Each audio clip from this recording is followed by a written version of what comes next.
안녕하세요. 디지털 피닉스입니다. 이번 시간은 사기꾼에 대해서 한번 알아보겠습니다. 우선 사기꾼에 대해서 어떻게 말하고 있는지 한번 보시고 제가 생각하는 암호화폐나 각종 사기꾼들을 구분짓는 방법 몇 가지를 한번 설명드리겠습니다. 사기꾼을 간단하게 표현하자면 고의로 남을 속여서 이득을 취하는 범죄자, 이렇게 말하고 있습니다. 지루한 내용일 수도 있습니다. 하지만 사기꾼에 대해서 몇 분 정도 들어보시는 것도 나쁘지는 않으실 거라고 생각합니다. 사기꾼은 인간의 내면에 숨겨진 욕구를 교묘하게 찌를 줄 아는 인간들이기 때문에 단순히 똑똑하거나 경계심이 많다고 해서 물리칠 수 있는 상대가 아닙니다. 오히려 사기꾼은 표적의 똑똑함을 역이용해서 합리성을 가장하는 수법을 사용하거나 표적의 경계심을 역이용해서 안심이 되게 하는 방법으로 보이지만 사실은 사기꾼이 파놓은 함정으로 빠지게 하는 방법으로 유인하기도 합니다. 고대에서부터 상품의 질을 속여서 저질 상품을 고품질 상품인 것처럼 속여 파는 등의 행위가 있었지만 근대에 들어서 자본주의가 고도화되자 시스템의 허점을 이용하는 교묘한 사기꾼이 많이 생겨났습니다. 잘 조직된 사기꾼 집단은 이익을 미리 빼돌려 놓기 때문에 재판에 이겨도 돈을 찾기는 어렵다고 합니다. 여기서 더욱 심각한 경우는 사기꾼에게 걸려들어서 엄청난 피해를 받는데도 불구하고 정신을 못 차리는 경우도 있습니다. 사기꾼이 하는 소리는 숨소리 빼고 다 거짓말이라는 말이 있습니다. 농담처럼 들리겠지만 사실입니다. 범죄의 재구성에서도 작중 형사가 사기전과 일범이면 최소 10명 이상 속여먹은 것이라는 대사를 말한 바가 있습니다. 살인, 강도 등의 강력한 범죄를 저지르는 범죄자들보다도 오랜 시간 교류를 통해서 인간관계를 쌓은 후 이를 이용하고 배신하는 사기꾼들이 어떤 의미에서는 더욱 악랄한 범죄자들이라고 할 수가 있습니다.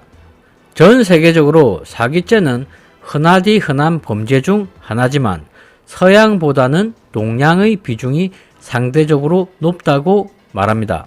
그 중에서도 한국이 유독 다른 범죄에 비해서 사기죄의 비중이 높습니다.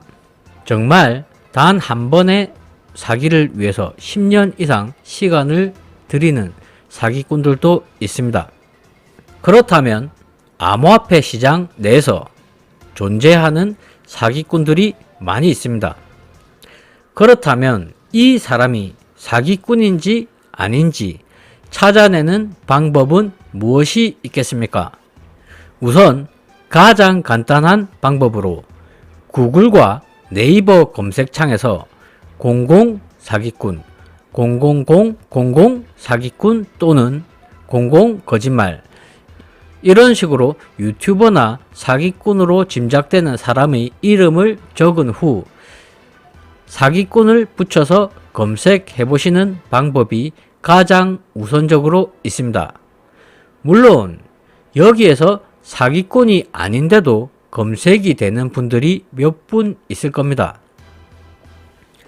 그렇지만 사기꾼이 아닌데도 그 게시물이 왜 신고를 받지 않고 방치되고 있는지에 대해서도 생각해 보셔야 할 부분입니다.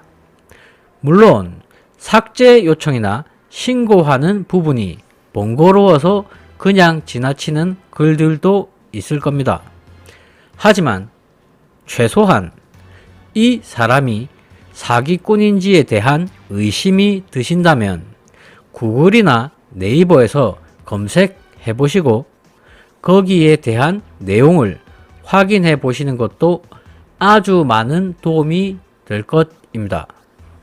제가 실제로 몇몇 사람들의 유튜버명 이름이나 카페 닉네임 이름을 먼저 적은 후 사기꾼이라는 글자를 적으니 실제로 제가 생각하고 있던 사기꾼들에 대한 내용들을 대부분 다 읽어볼 수도 없을 만큼 많은 내용들을 확인할 수가 있었습니다. 암호화폐 사기꾼들이 어떤 형태로 활동을 하고 있는지 실제 사례에 대한 내용들은 저의 유튜브 재생 목록에도 매달 한 번 정도는 올려드리고 있습니다. 투자로 손실을 보는 것보다 더 마음 아픈 것이 사기꾼에게 당하는 일입니다. 하지만 수많은 암호화폐 사기꾼들이 신고를 한다 하더라도 현실적으로 처벌하기가 상당히 어렵습니다.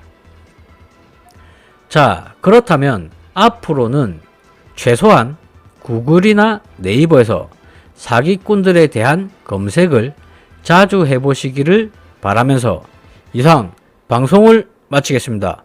시청해 주셔서 감사합니다.